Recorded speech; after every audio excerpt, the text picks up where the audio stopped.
ఎంతో రుచిగా ఎంతో ఎమ్మీగా ఉండేటువంటి కడీ పకోడా రెసిపీని షేర్ చేస్తున్నానండి. నార్త్‌లో చాలా ఫేమస్ అనమాట. ఇంకా మనకు కూడా ఇది చాలా నచ్చుతుందండి. ఈజీగా చేసేసుకోవచ్చు. నేను ఇక్కడ హాఫ్ కప్పు శనగపిండి తీసుకుని విధంగా జల్లెడ పట్టుకుని లంప్స్ లాంటివి డిస్కార్డ్ చేశాను. మనం ఏ కప్ తోటి అయితే శనగపిండి తీసుకున్నామో అదే కప్పుతో ముప్పావు కప్పు పెరుగు తీసుకున్నామండి. పులిసిందైతే ఇంకా మంచిదనమాట. కొంచెం కొంచెంగా వాటర్ వేసుకుంటూ లంప్స్ లేకుండా మంచిగా మిక్స్ చేసేసుకుంటాము. ఫస్ట్ ఇది కలిసేలాగా మంచిగా మిక్స్ చేసుకున్న తర్వాత మనం ఇక్కడ సరిపడా వాటర్ని యాడ్ చేసేస్తాం అనమాట. చూసారా, ఈ విధంగా మనం కొంచెం ఫాస్ట్ గా ఇట్లా కలుపుకుంటూ చేసుకుంటే ఏంటంటే ఎక్కడ ఉండ అనేది కట్టదనమాట. లంప్స్ అనేవి ఉండవు. మనకి పిండి అంతా కూడా పర్ఫెక్ట్ గా కలిసిపోయిందండి. ఇలా కలుపుకుంటే ఏంటంటే మనకి కడి చక్కగా వస్తుంది అనమాట. ఇప్పుడు చూపిస్తున్న గ్లాస్ తో 2 గ్లాసులు వాటర్ యాడ్ చేశాను. మొత్తానికి 2.5 గ్లాసుల వాటర్ యాడ్ చేసినట్టు అండి. ముప్పావు కప్పు పెరుగు, హాఫ్ కప్పు శనగపిండి. దీంతో మనకి ఇక్కడ ఈ ప్రిపరేషన్ అయిపోయింది. ఇంకా పకోడీ గురించి మనము ఒక బౌల్ తీసేసుకుంటాము. దాంట్లో ఒక కప్పు నిండా శనగపిండి తీసుకుంటామండి.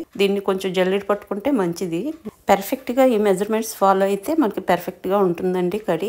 ఆనియన్ చిన్న ముక్కలుగా కట్ చేసుకుని వేసుకున్నాము. ఒక 2 పచ్చిమిర్చిని సన్నగా కట్ చేసుకుని వేసుకున్నాము. అదేవిధంగా ఒక బంచ్ కొత్తిమీరని సన్నగా కట్ చేసుకుని వేసుకున్నాము. ఇప్పుడు రుచికి సరిపడా సాల్ట్, ఒక పావు టీ స్పూన్ కంటే తక్కువ కారం అండి. కొంచెం పసుపు యాడ్ చేసుకుంటాము. అదేవిధంగా కొంచెము గరం మసాలా యాడ్ చేసుకుంటాము. అదేవిధంగా 2 చిటికలంతా బేకింగ్ సోడా యాడ్ చేసుకుంటాము. వద్దు అనుకుంటే మీరు స్కిప్ కూడా చేయొచ్చు, నో ప్రాబ్లం. ఫస్ట్ పిండిలో మనం వేసిన దినుసులన్నీ మిక్స్ అయ్యేలాగా మంచిగా చేత్తో మనం మ్యాష్ చేసుకున్నట్టు చేసుకుంటూ కలుపుకుంటాం అనమాట. ఇలా కలుపుకున్న తర్వాత కొంచెం కొంచెంగా వాటర్ వేసుకుంటూ పకోడీ పిండిలాగా మిక్స్ చేసుకుంటామండి. ఏకదం వాటర్ వేస్తే ఏంటంటే లూజ్ అయిపోయే అవకాశం ఉంది. మనకు పకోడీ పర్ఫెక్ట్ గా రాదు. సో మనము చూసుకుంటూ జాగ్రత్తగా మిక్స్ చేసుకుంటాం అనమాట. పకోడీ పిండి కన్సిస్టెన్సీలో అలాగని మరీ తిక్కుగా కాదు, మరీ పల్చగా కాకుండా మనం పకోడీ వేయడానికి వీలుగా ఉండేలాగా మనం మిక్స్ చేసుకుంటామండి. పిండి మనకి చక్కగా రెడీ అయిపోయిందండి. ఆయిల్ కూడా మంచిగా కాగింది అనమాట. ఇంకా చిన్న చిన్న రౌండ్స్ లాగా చేసుకుంటూ వేసేసుకుంటాము. దీనికి ఇలాగే రావాలి షేప్ అనేది ఏమీ లేదండి, ఎలా అయినా వేసుకోవచ్చండి. ఇంకా లో టు మీడియం ఫ్లేమ్ లో ఈ పకోడీని వేగనిస్తే ఏంటంటే లోపలికంతా వేగుతుంది, చక్కగా ఉడుకుతుంది అనమాట. టర్న్ చేసుకుంటూ 2 వైపులా రెడ్డిష్ బ్రౌన్ కలర్ కి వచ్చిన తర్వాత తీసేసుకుంటాము. మరీ డీప్ కలర్ అవసరం లేదండి. ఇంకా ఆల్మోస్ట్ ఇది వేగిపోయింది ఈ బ్యాచ్. వీటిని తీసేసుకోవచ్చు మనం పక్కకి. అదే విధంగా సెకండ్ బ్యాచ్ కూడా నేను వేసేసుకుంటాను అనమాట. ఎంత బాగుంటుందో తెలుసండి, చాలా చాలా టేస్టీగా ఉంటుంది అనమాట. పర్ఫెక్ట్ గా ఈ మెజర్మెంట్స్ మీరు ఫాలో అవ్వండి. కడీ అండ్ పకోడీ రెండు పర్ఫెక్ట్ గా బ్యాలెన్స్డ్ గా ఉండాలండి. గ్రేవీ తక్కువైపోయి పకోడీ ఎక్కువైనా బాగోదు, పకోడీ తక్కువై గ్రేవీ ఎక్కువైనా బాగోదు. కాబట్టి మెజర్మెంట్స్ తో ఫాలో అవుతే ఏంటంటే రెండు బ్యాలెన్స్ గా సరిపోతాయి. ఇంకా మనం ప్రిపరేషన్ స్టార్ట్ చేసేస్తున్నామండి. బాణాలు పెట్టేసుకున్నాము. దాంట్లో 1.5 టేబుల్ స్పూన్ ఆయిల్ వేసుకుని, పావు టీ స్పూన్ మెంతులు, పావు టీ స్పూన్ ఆవాలు, 1 టీ స్పూన్ జీలకర్ర, సన్నగా కట్ చేసుకున్నటువంటి వెల్లుల్లి రెబ్బలు వేసుకున్నాము. ఫస్ట్ దీన్ని వేగనిచ్చిన తర్వాత ఎండుమిర్చి పీసెస్ ఒక 4-5 వేసుకున్నాము. అదేవిధంగా కరివేపాకు వేసుకుంటున్నాము. పోపు మొత్తము చక్కగా వేగనిస్తామండి. పోపు చక్కగా వేగిపోయింది. ఇప్పుడు పసుపుని డైరెక్ట్ గా మనం ఆయిల్లో వేయకుండా ఒక కప్పులో వేసుకుని కొంచెం వాటర్ తో డైల్యూట్ చేసుకుంటామండి. ఇప్పుడు ఈ మిశ్రమాన్ని మనం ఆ పోపులో యాడ్ చేస్తాం అనమాట. పోపులో కూడా వేసుకోవచ్చు. అలా వేయటం వల్ల ఏంటంటే కలర్ కొంచెం మారుతుంది. మనకి కలర్ అలాగే సస్టైన్ అయ్యి ఉండాలన్నమాట. సో డైరెక్ట్ గా మనం ఆయిల్లో వేయట్లేదు అనమాట. ఈ టెక్నిక్స్ అన్ని ఫాలో అవుతారు కాబట్టి నార్త్ సైడ్ వాళ్ళు చేసే కడికి అంత పర్ఫెక్ట్ కలర్ టెక్స్చర్ ఉంటుందండి. ఈ టిప్స్ అన్ని మనం చక్కగా ఫాలో చేసినప్పుడు మనం ఎగ్జాక్ట్లీ అదే డిష్ ని మనము అదే కలర్ టెక్స్చర్ తో మనము ప్రిపేర్ చేయొచ్చు. ఇప్పుడు అది వేసినమంటే మనం స్టార్టింగ్ లో చేసి పెట్టుకున్నాం చూడండి, పెరుగు, శనగపిండి, వాటర్ మిశ్రమం, దాన్ని వెంటనే దీంట్లోకి వేసేసుకుంటాం అనమాట. వేసుకునే ముందు ఒకసారి మొత్తం అంతా మిక్స్ చేసుకోవాలండి.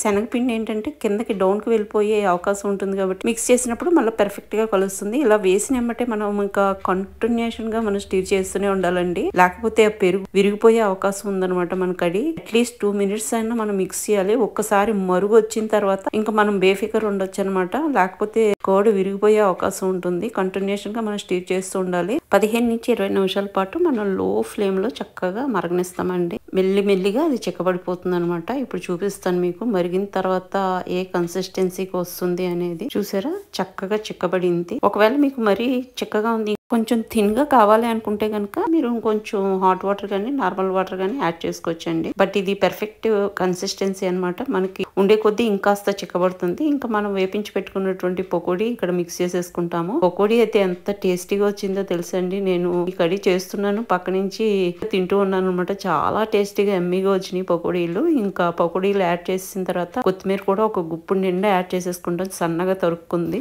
మంచి ఫ్లేవర్ఫుల్ గా ఉంటుందండి కొత్తిమీర. మనం ఎక్కువ వేసుకోవడం వల్ల ఇప్పుడు మొత్తం అంతా మంచిగా మిక్స్ చేసేసి ఒక 3 నుంచి 5 నిమిషాల పాటు లో ఫ్లేమ్ లో మనం బాయిల్ అవనిస్తాం అనమాట. ఇంకా ఇది ఆల్మోస్ట్ మనకి చక్కగా బాయిల్ అయిపోయిందండి. ఇంకా ఈ మూమెంట్ లో మనము సాల్ట్ యాడ్ చేసేస్తాం. ఇప్పుడు వరకు మనం సాల్ట్ యాడ్ చేయలేదండి, లాస్ట్ మినిట్ లోనే యాడ్ చేస్తాం అనమాట. సాల్ట్ ముందు వేసేస్తే ఏంటంటే ఈ పెరుగు విరిగిపోయే అవకాశాలు ఎక్కువ ఉంటాయండి. అవన్నీ అవాయిడ్ చేయడానికి మనం లాస్ట్ లో యాడ్ చేసుకుని 1 నిమిషం పాటు మరగనిచ్చుకుని ఇంకా మనం స్టవ్ ఆఫ్ చేసేసుకోవచ్చు. ఆఫ్ చేసేసుకున్న తర్వాత ఇంకా తాలింపు చేసుకుంటామండి. దీనికి దాబా స్టైల్ మనకి వస్తుంది అనమాట. తాలింపు యాడ్ చేయగానే ఒక మంచి అరోమా, ఒక మంచి ఫ్లేవర్ వస్తుంది అనమాట కడికి. ఇంకా తాలింపు ప్రిపరేషన్ స్టార్ట్ చేసేద్దాము. తాలింపు కోసం ప్యాన్ పెట్టేసుకుని 1 టీ స్పూన్ ఆయిల్ వేసుకుంటామండి. దాంట్లో సన్నగా కట్ చేసుకున్న వెల్లుల్లి రెబ్బలు యాడ్ చేసుకుంటాం. 1 టీ స్పూన్ ఆవాలు, 1 టీ స్పూన్ జీలకర్ర యాడ్ చేసేసుకుని 3-4 ఎండుమిర్చి ముక్కలు యాడ్ చేసేసుకుంటాము. తర్వాత ఫ్రెష్ కరివేపాకు కొంచెం వేసుకుని ఈ తాలింపు అంతా మంచిగా వేగనిస్తామండి. తాలింపు మంచిగా వేగిపోయిందండి. కింద స్టవ్ ఆఫ్ చేసేసి 1 టీ స్పూన్ కారం వేసుకుంటాం. వేసుకుని జస్ట్ ఆయిల్ అట్లాగా మనం కలుపుకున్నట్టు చేసుకుని వెంటనే మన కడిలో యాడ్ చేసేసుకుని మొత్తం అంతా కలుపుకుంటామండి. అసలు ఎంత బాగుంటుందో తెలుసా, కలర్ గానీ టెక్స్చర్ గానీ టేస్ట్ గానీ అదిరిపోతుందండి. పైనుంచి జస్ట్ ఒక 3-4 రెమ్మలు కొత్తిమీర యాడ్ చేసేసుకొని ఇంకా వేడి వేడి అన్నంలో వేడి వేడి కడి వేసుకుని తినండి. అబ్బాబ్బా స్వర్గంగా అనిపిస్తుంది అనమాట. సూపర్ టేస్టీగా, సూపర్ ఎమ్మీగా ఉంటుంది. అసలు పొగలు కక్కుతూ ఉండాలండి. వేడి వేడి రైస్ ఉండాలి. వెంటనే పక్కనే మనము ఈ కడి వేసుకోవాలన్నమాట. 1/2 ప్లేట్ రైస్, 1/2 ప్లేట్ కడి. ఇంకా అంతకంటే ఇంకోటి ఏది ఉండదండి. అంత రుచిగా, అంత ఎమ్మీగా, అంత జ్యూసీగా ఉంటుంది అనమాట. ఆ ఫ్లేవర్స్ అన్ని కూడా భలే బాగుంటాయి. డెఫినెట్ గా ఒకసారి ట్రై చేసి చూడండి, మీకు కూడా చాలా చాలా నచ్చుతుంది. నార్త్ సైడ్ ఎంతో ఫేమస్ అని కడి చావల్ మనం కూడా ఇంత ఈజీగా చేసుకోవచ్చు.